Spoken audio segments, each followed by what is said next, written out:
Bună, dragilor! Astăzi am primit cea mai rapidă comandă. Doar după 2 zile de la efectuarea comenzii a ajuns pachetul. Haideți să vedem ce avem aici. Cred că știu, dar o să fie surpriză pentru voi. Haideți să vedem ce credeți că este aici. Stați că avem probleme cu deschiderea. Până și pungile sunt de calitate. Hai să vedem. Greu. Se lasă așteptat produsul nostru. Haideți să vedem ce avem aici. Wow!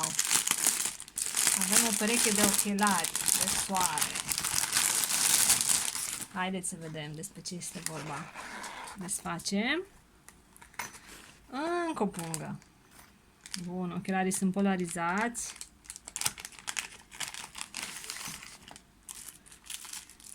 Haideți să vedem despre ce este vorba.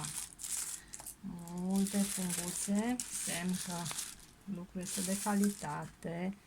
Wow! Ce spuneți?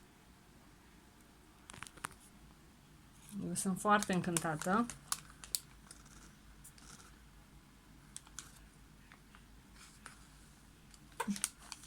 Vă las pe dumneavoastră să apreciați cu un like la postare. Mulțumesc!